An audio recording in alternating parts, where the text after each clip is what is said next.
Tim Karpet Merah saat ini berada di kediaman Dr. Hamdan Zulfa, mantan Ketua Mahkamah Konstitusi tahun 2013 hingga 2015.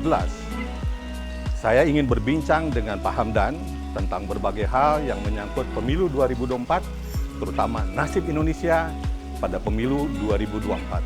Yuk ikuti keseruannya.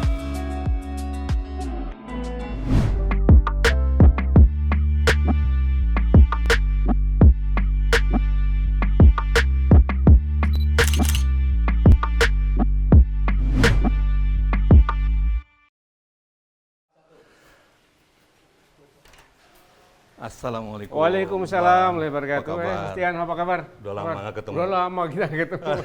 Sehat Bang ya? Sehat, alhamdulillah. Iya. Ayo silakan, Makasih, silakan Bang. masuk, silakan. Apa kesibukan Abang sekarang nih? Sekarang ini banyak sebenarnya, ada dua, saya bagi dua, kegiatan sosial dan kegiatan kantor. Kegiatan kantor. Sosialnya saya ngurusin Syarikat Islam sebagai Presiden Lasna Tafisya, juga ngurusin sekolah juga banyak, saya ngurusin sekolah. Juga saya sekarang Sebagai saya advokat masih Bang ya? sebagai advokat masih ya, Sebagai advokat kantor. masih. Jadi itu intinya kegiatan sosial dan kantor. Nah, saya ketemu Bang Hamdan itu ketika Abang jadi anggota DPR dari Bulan Bintang ya. Itu cerita berapa? 20 tahun yang lalu ya Bang? 20 tahun lalu, 20 2004 kalau Ya. itu. Sekarang ini Abang nggak ingin kembali di partai politik? Saya itu sejak Hakim Mahkamah Konstitusi, kemudian terakhir menjadi Ketua Mahkamah Konstitusi, memang sudah mundurkan diri dari anggota dan pengurus partai. Karena itu sejak saat itu saya merasa bahwa udah ini Hakim Konstitusi itu adalah seorang negarawan, Ketua Mahkamah Konstitusi itu adalah seorang negarawan yang haruslah melihat lebih luas mengayomi semuanya. Jadi Betul. sekarang saya lebih bebas bicara, tidak terikat pada partai. Tapi kan pada saat itu karena Abang dalam posisi menjadi hakim konstitusi kan. Ya.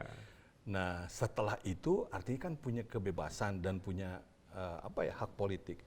Seorang aktivis Hamdan Zulfa masa tidak tergoda untuk ikut mewarnai politik ini dan berkecimpung di partai politik?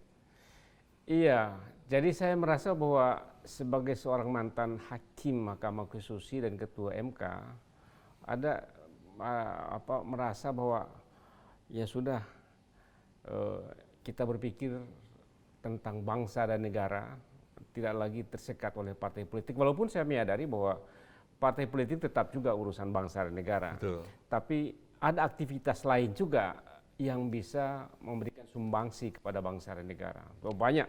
Ya. Atau jangan-jangan Bang Hamdan sudah mulai kurang percaya dengan parpol? Terlalu transaksional atau apa gitu? Memang ada perkembangan itu, tapi apapun kehidupan kita di Indonesia ini tidak bisa kita pisah dari partai politik. Partai politik kita sudah berikan kepercayaan sangat luar biasa. Kayak itu baik dan buruk ke Indonesia sekarang ada di tangan partai politik. Masalah sekarang memang partai politik terlalu pragmatis dan terlalu transaksional. Itu masalah. Ya, dengan siapa berkoalisi, siapa yang dicalonkan kadang-kadang bukan ideologis ya Bang? Ya capek kita dengarnya, urusan kekuasaan dulu. Urusan kekuasaan, nah, catat nih penting nih.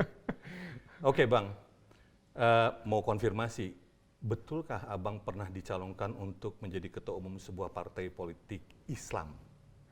Ya ada dua sebenarnya. Pernah diminta untuk kembali memimpin Partai Bulan Bintang sebagai ketua umum partai. Di Muktamar tahun 2015. Ya, tapi saya bilang ya udah cari yang lebih mudah lah. Ya. Begitu selesai ketua MK itu ya? Iya ketua. Langsung ditawari lagi. Langsung ditawari jadi ketua umum partai. Mantan ketua MK menjadi ketua partai kan keren tuh. Iya. Namanya udah makin. Tapi Abang memutuskan untuk menolak. Saya memutuskan untuk kasih kesempatan kepada yang lain. Okay. Saya sudah pernah mengurus partai Bulan Bintang selama 10 tahun. Posisi terakhir apa tuh? Posisi terakhir saya wakil ketua umum. Wakil ketua umum. Berdarah-darah? Urusin partai itu dari ruang kantor 3x4 sampai punya kantor dan mutar seluruh Indonesia sampai ke desa-desa, itu berdarah-darah namanya. Jadi ngurusin partai tidak gampang. Tidak gampang ya Bang ya? Tidak gampang.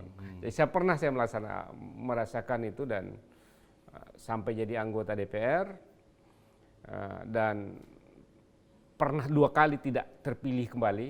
Oke. Tapi saya merasa begini, bahwa dapatkan jabatan anggota DPR itu tidak semata-mata karena tangan dan perjuangan kita, saya bilang, tapi karena di atas. Saya bilang sama teman-teman, kalau Allah menghendaki kita jadi, tapi kalau tidak apapun tak bisa. Kenapa Tapi harus kalaupun ngoyo ya? Anda tidak jadi, Allah menentukan lain, pasti akan ada jalan. Saya selalu. Anda Jadi, mengatakan jangan menghalalkan segala cara kan? Kalau memang sudah takdirnya, udah pasti jadi. ya, jadi ya. Udah pasti jadi. Oke. Yang kedua partainya apa bang? Yang kedua memang. Boleh disebut boleh enggak sih? Ya, ada satu partai Ada. Islam menawarkan kepada saya. Warnanya pasti Tapi hijau lah, partai Bang. Islam, iyalah masih konflik. Ya udahlah saya bilang. Kalau konflik ini saya kalau tambah merunyamkan masalah, ya sudah jangan. Walaupun sebetulnya partai tidak pernah sepi dari konflik. Udah pasti. Udah Itu kan pasti. selalu. Tapi abang rasa bahwa energi lumayan terbuang gitu ya. Lumayan terbuat, tapi jangan saya menambah masalah di partai itu. Oke. Nah, itu.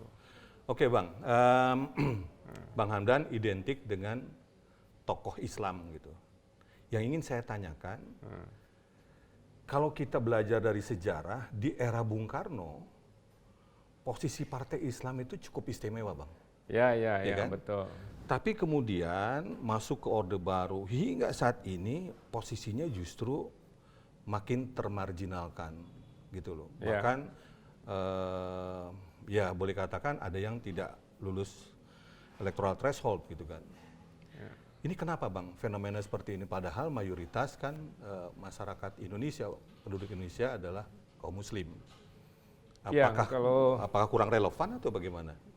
Gini, ada perkembangan yang perubahan zaman itu akan mengubah perilaku politik. Jadi, memang pada awal-awal kemerdekaan itu saling memimpin itu ada 2, PNI dan Masyumi. Selalu kalau nggak PNI, Perdana Menterinya Masyumi menjadi Perdana Menteri, jadi tukaran. Sampai tahun 1959 kejadian seperti itu. Kemudian tahun 55 jadi pemilu, kalau dihimpun kekuatan partai politik Islam secara total, komposisi di Konstituante dan DPR itu 43 untuk partai-partai Islam dan 57 untuk partai yang nasionalis. Memang kekuatan kita berimbang. Tapi ketika masuk pemerintahan Soeharto, ya, ada deideologisasi di partai politik dengan fusi. Jadi Soeharto berupaya dengan segala kebijakannya, pokoknya jangan lagi partai itu bersifat ideologis. Karena itu dibentuklah 3 poros ideologi yang tidak menghapuskan sama sekali memang, yang Islam, tapi tidak juga dinamakan Islam, namanya Partai Persatuan Pembangunan, ada yang PDI, nah, itu. Kemudian ada yang karya, nah inilah didorong oleh Soeharto yang sangat luar biasa. Yeah. Jadi namanya golongan karya, bukan partai politik. Nah saat itu banyak tokoh-tokoh Islam yang masuk ke golongan karya. Betul. Nah, dan itu semakin terkonsolidasi selama hampir 30 tahun kekuasaan pemerintahan Soeharto. Jadi sebaran tokoh-tokoh yang dulu ex-Masyumi dan partai-partai Islam tersebar di golongan karya. Nah setelah reformasi, saya ikut pemilu tahun 99, hitungan saya partai-partai ex-Masyumi dan NU yang 43% itu agak sedikit berkurang jadi 39%. Oke.